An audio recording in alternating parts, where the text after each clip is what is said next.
All right, so look, Dad of the Year had to actually unalive his daughter's obsessed ex. You know what I'm saying? Worst nightmare for a dad is for a creep, abusive person, or just somebody plain outright, downright obsessed with your child, and you gotta do something to him. He had to do something to him. Let's get into it. Make sure that you subbed up. Make sure you like this video. Let's get it. James, she doesn't want to talk to you. 911, what's your emergency? He's trying to lock. I'm sorry, he's trying the door. No, don't answer the dad. Get off my porch. The fact that you heard him call 911, what's your emergency, and you start trying to open the door, you're nuts. You heard the dad, get off my porch.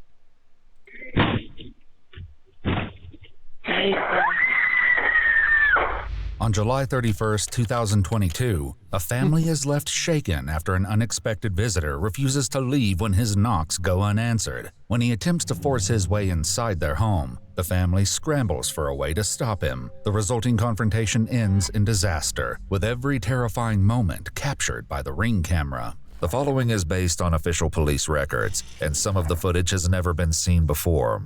Just before 11 a.m. on July 31st, 2022, 22-year-old Allison Ducro and her mother Stacy return from breakfast to their home in Sydney, Ohio. As they near their door, an unknown vehicle pulls into their driveway. Stop it, Allie. Boys, in the house. I ain't gonna lie, it took a while for that door to open. Like, imagine if they was rushing and it took that long to open the door. A few seconds later, the driver of the vehicle approaches the house.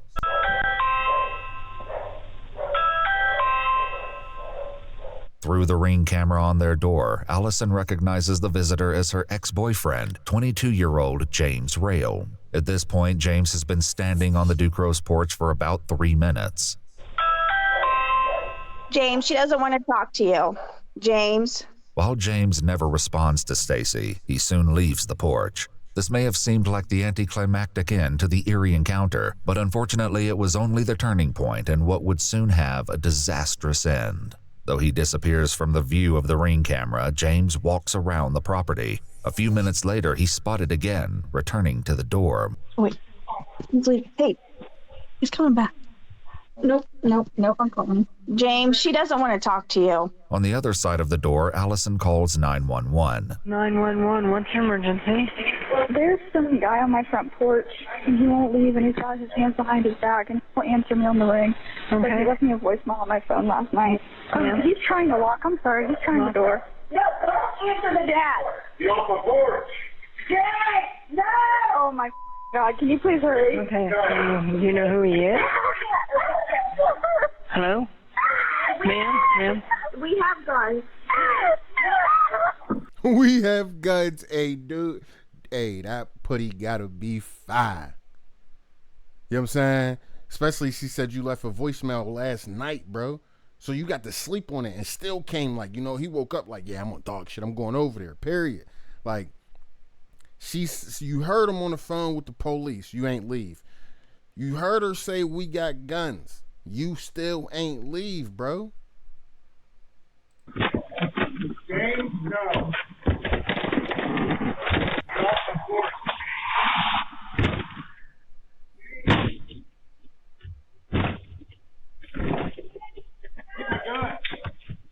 I've got a gun. He's warning you. 3 shots are fired, and James stumbles back and off the porch. He doesn't make it far before he falls. All that is visible in the Ring camera You can see the smoke come off that mug. are his feet, where he's now lying in the driveway in front of Stacy's vehicle. Responded. Rail subject attempting to gain entry into the room. Still getting further. Please hurry, I'm sorry. Ma'am? As the Ducro family reels from the sudden and horrific event, one of their neighbors, Jeff, who heard the commotion, heads over to see what happened.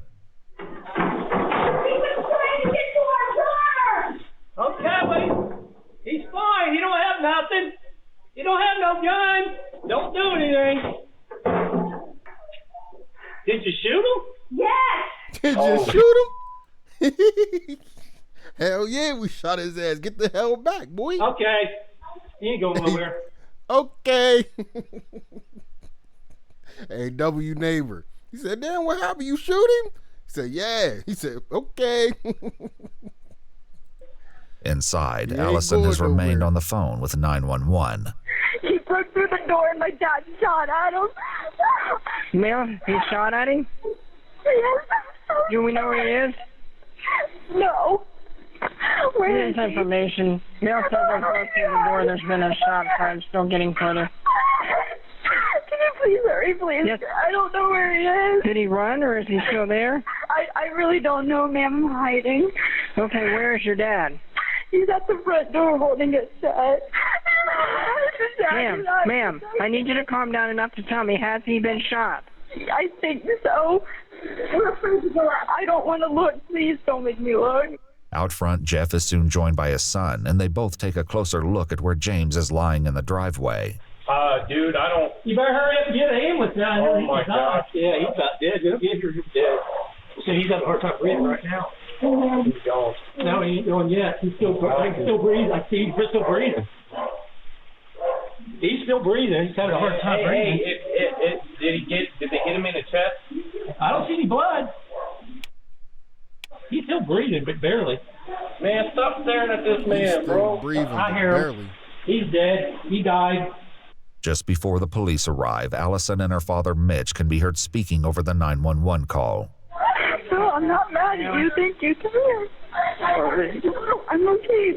Dad, you're the best dad ever. You just saved my life. Dad, at that rate, there was nothing you could have done. You saved my life. Officers from the Sydney Police Department arrive soon after and find Jeff waiting for them on the front lawn of the Ducros house. Who's got the gun? Who's got the gun? Who has a gun? The people inside here shot this guy here, was trying to break into their house. The guy's dead. He died. Okay, but where's the guy with the gun? The guy's dead right here. Where's the guy with the gun? Inside the house. He was a homeowner. This Okay. guy tried to break in the house. Okay. And the guy was just basically protecting himself. Okay, you guys have your gun down? Yeah, we're right here. This guy just died. Some of the newly arriving officers head inside to speak with the Ducros, who have yet to emerge from the residence. They find Mitch standing in the doorway. Mitch, are you okay? No. His heart. Okay. He's got. Why don't we sit? Why don't we go? You want to sit down? I'm all right. Okay. We just want to keep this area here as it is, so we don't want to move anything. Okay. Your Ring doorbell camera work? It does. Okay. Do you want a squad to check you out? Check your heart rate or anything out? Oh, I take my medicine. I didn't take it today. Okay. Do you mind at least just stepping over here? We're going to keep this as this is going to technically be a crime scene right here. Okay. I'm sorry, I just answered his phone call. No, you didn't have to answer his phone call, Ellie. As the investigation will eventually reveal, James didn't just call Allison. He also left a chilling voicemail, which will be played later. I'm gonna wait because 59's on the way. We're gonna contact him. Obviously, this is gonna be theirs. We're just gonna hold tight until we see what he wants. While they wait for detectives to arrive and take over, one of the officers scans the scene. Just watch it. I see two brass, one in the carpet and one right there right now. How many shots did you fire, sir? Three. Couldn't get it to work. It was. There it is. There's a third. It's right there by the trim. Allison appears to be especially shaken by what has just occurred. So you guys just comfort each other, keep each other calm, work together. Just stay sitting down. I ain't gonna lie, that dad is a rider. Oh, he was like, boy, about my baby girl, let that thing go, pops. If you want to lay on your back and just kind of stay flat, just that way, if you do pass out, you're already laying down. She isn't the only one rattled. Mitch soon breaks down as the officer follows him into the bedroom to collect his ID. Just take a deep breath, okay? Here, you can put your wallet back over there, okay? Out front, other officers attempt to administer aid to James. They place an AED, or automated external defibrillator, onto James' chest and wait for results. Call for help. Apply pads to patient's bare chest as shown. 8537. No shock advised. It is safe to touch the patient. Tragically, it seems it's far too late to help James. Once again, Jeff offers an explanation. How long has he been down?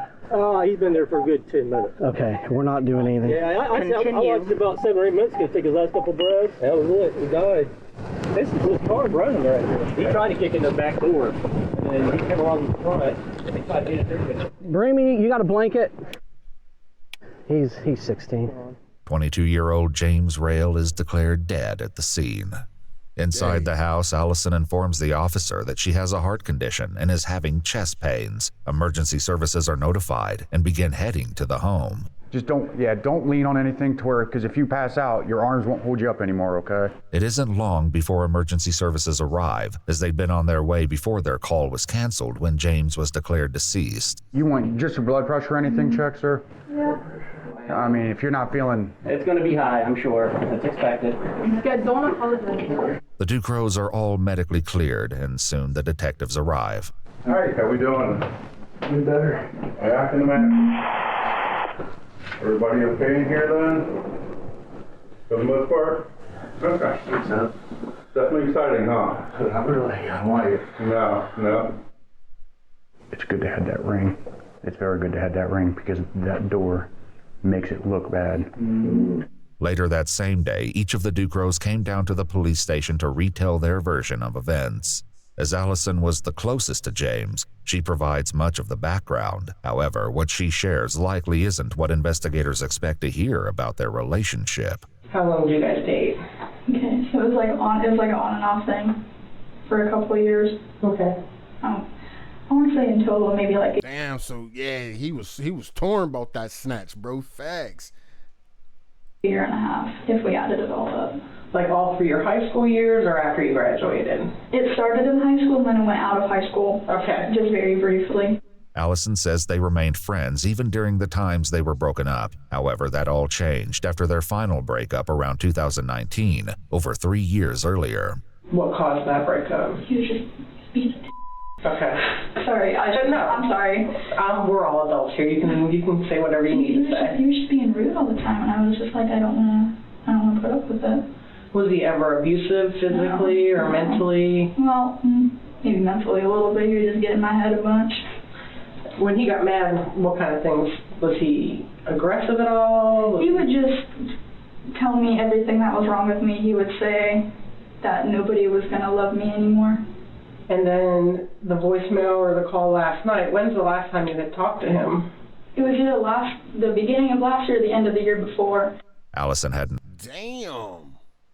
The beginning of last year or the end of the year before, bro. That's a long time to still be spoken to or heard from James in over a year. That is, until he called her the night before. Around 11 p.m., James left Allison a now haunting voicemail.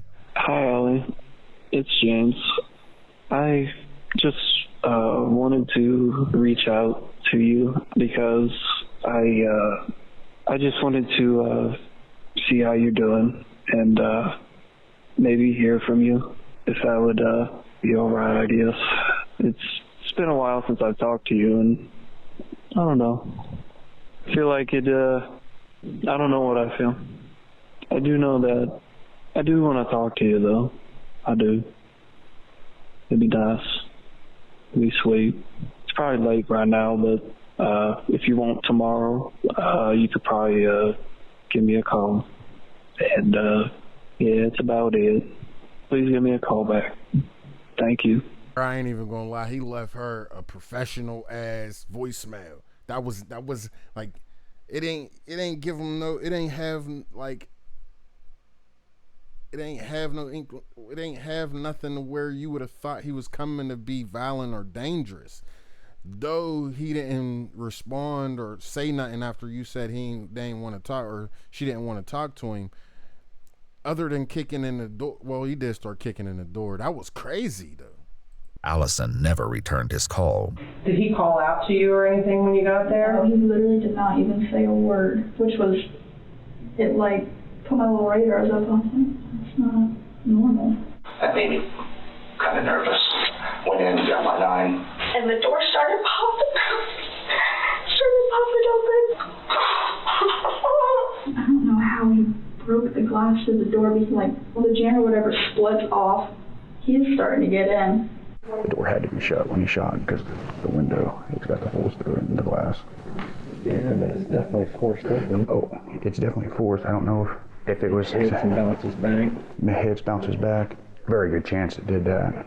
It looked like he hit that somebody with some force. Oh, I mean, that's off the door frame right there. And those aren't short screws. There's 3-inch screws, you know that. And once I realized he was getting in and the door was open is when I shot. Okay. Did you shoot through the door? I shot through the window? Through the window part of the door because the door was open and he was coming in. Following the shooting, some of the officers at the scene discussed James's injuries. Was he hit once? All you've seen in the shoulder? Yeah, left shoulder. How's Dad doing? He is shook up, but he's maintaining. From the moment we got here, he was extremely shook up. He's made several comments thinking that how bad he screwed up. The detective speaking with Allison attempts to get a little more background information about James, hoping to better understand the day's terrible events. Do you know if he was on any drugs or has he ever done any drugs that you know of? He has done drugs. Okay. Do you know what his drug of choice is? He liked to do acid a lot. As this interview ends, Mitch makes a request. I want to see if they got any other questions they need me to ask you or anything like that. And then if they do, I'll be back in. If not, I'll send it in as quickly as possible. I know you said you didn't want to be in here alone. I don't. Don't make it wrong, please. According to news sources, a grand jury eventually decided not to indict Mitch Ducro on any charges related to the death of James Rail. Yeah. We all knew he wasn't going to get charged because Buddy breaking and entering. Like, it did make it kind of weird that the daughter was dating him for over a year and a half, and he left like such a nice and pleasant message, but the fact that he was trying to bust the door down automatically, you know what I'm saying, allowed him to protect his family. You had no idea what he was going to do if he got inside when he trying to break down the door. Mom and Dad is saying she don't want to talk to you. What were you going to do? And then even on top of that, she said your drug of choice was acid. You might not even have went to sleep last night. Like, let's keep it a buck. Could have went in there and ate somebody's face off. Let me know what y'all think about that joint in the comments, man. Make sure that you subbed up, like the video, bro. It's free. I'll catch y'all on the next one.